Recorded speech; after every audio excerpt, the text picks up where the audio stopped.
మన జీవితంలో నిజమైన శత్రువు ఎక్కడ ఉన్నాడు? పొరపాట్లు చేయడానికి కారణం ఈ శరీరం కాదు. మనల్ని నాశనం చేయాలని చూసే ఈ బయట ప్రపంచం అంతకన్నా కాదు. శ్రీకృష్ణుడు చెప్పిన గొప్ప రహస్యమేమిటంటే, మన సమస్యలన్నీ, పతనం అంతా మన లోపల నుంచే మొదలవుతుంది. శ్రీకృష్ణుడు భగవద్గీతలో ఒక గొప్ప సత్యాన్ని చాలా స్పష్టంగా చెప్పాడు. మనిషి యొక్క అసలైన శత్రువు బయట ఎక్కడా లేడు, అతను తనలోనే దాగి ఉన్నాడు. అదే మనల్ని నిరంతరం వెంటాడి మన శాంతిని హరించే శత్రువు, అదే కామం. మనం సరిగ్గా రక్షించుకోలేని మన ఆలోచనల ద్వారా లోపలికి ప్రవేశించేవాడే ఈ కామం. అదే నిన్ను ఏదో ఒకటి కోరుకునేలా చేస్తుంది. నిన్ను ఒక వస్తువుకో, ఒక భావనకో బందీని చేస్తుంది.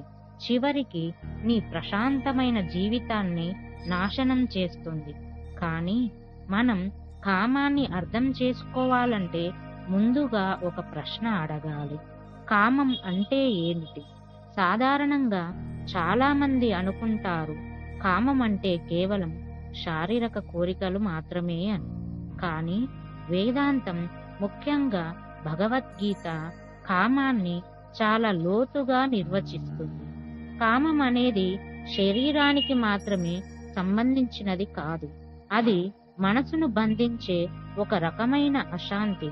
కామాన్ని ఒక సూత్రంతో చెప్పాలంటే, కామం ఈజ్ ఈక్వల్ టు తీక్షణమైన ఆకర్షణ ప్లస్ నియంత్రించలేని ఆశ ప్లస్ తీరని అసంతృప్తి. ఇది మనసులో నిరంతరం నాకు కావాలి, అది ఇప్పుడే కావాలి, అది నాకే కావాలి అని గట్టిగా కేక వేసే ఒక శక్తి. కేవలం లైంగిక కోరిక మాత్రమే కాదు, విపరీతమైన డబ్బుపై ఆశ, అంతులేని అధికారంపై దాహం లేదా పొగడ్తల కోసం తపన, ఇవన్నీ కామం యొక్క వేర్వేరు రూపాలే. భగవద్గీతలో 3వ అధ్యాయం 37వ శ్లోకం ఈ సత్యాన్ని బయటపెడుతుంది. కామ ఏష క్రోధ ఏష రజోగుణ సముద్భవః. అంటే కామమే కోపానికి మూల కారణం. రజోగుణం నుండి పుట్టే కామమే మనిషిని కూల్చే శక్తి. అంటే మన అశాంతికి, కోపానికి మూలం ఈ కోరికలు అని శ్రీకృష్ణుడు స్పష్టంగా చెప్పాడు. కాబట్టి కామం అనేది మన అంతర్గతిక శాంతికి భంగం కలిగించే ఒక బలమైన మానసిక శక్తి అని అర్థం చేసుకోవాలి. కామం మొదట్లో చాలా సుఖంగా, బాగానే అనిపిస్తుంది. కానీ ఇది మెల్లగా పనిచేసే విషం లాంటిది. శ్రీకృష్ణుడు కామం వల్ల కలిగే 6 ప్రధాన ప్రమాదాలను హెచ్చరించారు. మొదటగా, కామం బుద్ధిని మూసేస్తుంది. తీవ్రమైన కోరిక కలిగినప్పుడు మనిషికి ఏది సరి, ఏది తప్పు అని విచక్షణ పూర్తిగా పోతుంది. ఆ కోరిక తీర్చుకోవడానికి అడ్డదారులు తొక్కుతాడు, పర్యావచనాలు పట్టించుకోడు. బుద్ధి సరిగ్గా పనిచేయకపోవడం వల్లనే మనిషి పతనం మొదలవుతుంది. రెండవది, కోరిక తీరకపోతే అది క్రోధంగా మారుతుంది. మనం ఏదైనా బలంగా కోరుకొని అది దక్కకపోతే తక్షణమే కోపం వస్తుంది. ఆ కోపం స్థాయి పెరిగితే నాకు రాలేదు కాబట్టి ఎవరికీ రావద్దు అని విధ్వంసక స్థితికి మారుతుంది. మూడవది, గీత చెప్పిన పతన చక్రం. భగవద్గీతలోని 2వ అధ్యాయం 62, 63 శ్లోకాలు ఈ ప్రమాదకరమైన చక్రాన్ని వివరిస్తాయి.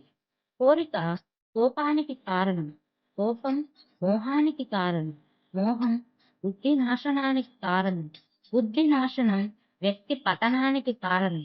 దీన్నే పతన చక్రం అంటారు. కామంతో మొదలై చివరకు వ్యక్తి అడుగంటిపోతాడు. నాలుగవది, కామం మనసును బంధిస్తుంది. మనం ఒక వస్తువును కోరుకున్నప్పుడు దాన్ని పొందే వరకు మన మనసు దానికే బందీ అవుతుంది. ఆ వస్తువు మనల్ని అదుపు చేస్తుంది. మనిషి వస్తువులకి, పరిస్థితులకి దాసుడైపోతాడు. ఐదవది, ఇది వ్యసనంగా మారుతుంది. ఒక కోరిక తీరిన మరొక కొత్త కోరిక పుడుతుంది. పొందిన వస్తువుపై అసంతృప్తి ఉంటుంది. పొందకపోయినా అశాంతి ఉంటుంది. నిరంతరం కోరుకునే ఈ పద్ధతి నుండి మనసు బయటపడలేదు. ఇక చివరగా కర్మను భారంగా మార్చేస్తుంది. కోరిక లేకుండా ధర్మం కోసం చేసిన పని శాంతిని ఇస్తుంది. కానీ ఏదైనా ఫలం కోసం ఏదైనా ఒక కోరికతో చేసిన పని కర్మబంధాన్ని సృష్టిస్తుంది. ఈ కర్మ యొక్క భారం వ్యక్తిని శాంతిగా ఉండనివ్వదు. కామం ఉన్నంత కాలం మనిషి స్వేచ్ఛాజీవి కాదు. అతడు తన కోరికలకు బందీ. ఈ విషవలయం ఆగకపోతే మనిషి పూర్తిగా మనసు యొక్క బానిసగా మారిపోతాడు.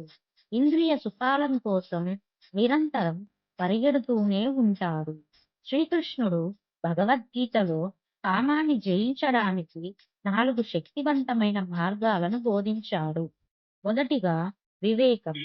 కోరిక పుట్టగానే వెంటనే దాన్ని తీర్చుకోకుండా వివేకంతో ప్రశ్నించాలి.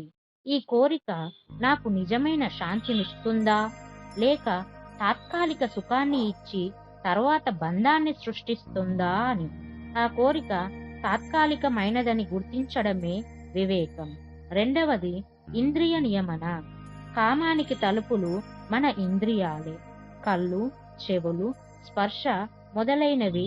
మనం దేన్ని చూస్తున్నాం, దేన్ని వింటున్నాం, దేన్ని స్పర్శిస్తున్నామనే దానిపై నియంత్రణ అవసరం. అశాంతి కలిగించే వాటికి దూరంగా ఉండడం ద్వారా కామానికి దారి మూసివేయవచ్చు. మూడవది నిష్కామ కర్మ. పనిని కేవలం ఆ పని యొక్క ధర్మం కోసం, విధి నిర్వహణ కోసం చేయాలి. ఆ పని యొక్క ఫలం నాకు దక్కాలి అనే కోరికతో కాకుండా నిస్వార్థంగా పనిచేయడం అభ్యసించాలి. నిష్కామ కర్మ చేయడం ద్వారా కర్మబంధం ఏర్పడదు. కాబట్టి కోరిక బలం తగ్గుతుంది. నాలుగవది ధ్యానం, శ్వాస. మనసు యొక్క కదలిక వల్లే కోరికలు పుడతాయి. ధ్యానం చేయడం, ప్రాణాయామం ద్వారా శ్వాసపై దృష్టి పెట్టడం వలన మనసు యొక్క చంచలత్వం తగ్గుతుంది.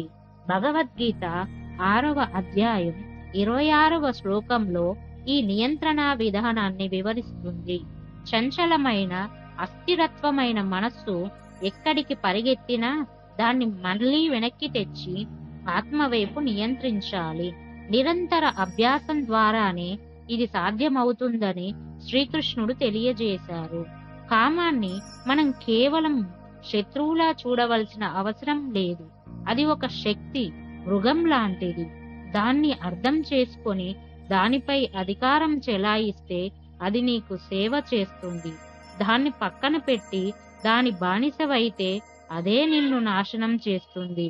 జ్ఞానికి కూడా కోరికలు ఉంటాయి, కానీ అతడు కోరికను నడిపిస్తాడు. అజ్ఞానికి కూడా కోరికలు ఉంటాయి, కానీ అతడు కోరికకు బలి అవుతాడు. కామాన్ని, క్రోధాన్ని జయించిన వారే జీవితంలో నిజమైన యోగులు, మహర్షులు, వీరులు అవుతారు. ఎందుకంటే కోరికలపై విజయం సాధించిన వాడే తన జీవితంలోని సత్యంపై, సంతోషంపై నిజమైన విజయాన్ని సాధిస్తాడు. ఈ గీతా జ్ఞానం ఆచరణలో పెట్టి మన జీవితంలో నిజమైన స్వేచ్ఛను, శాంతిని పొందాలని కోరుకుంటాం. ఈ వీడియోని పూర్తిగా చూసిన వారికి నా ధన్యవాదాలు తెలుపుతున్నాను.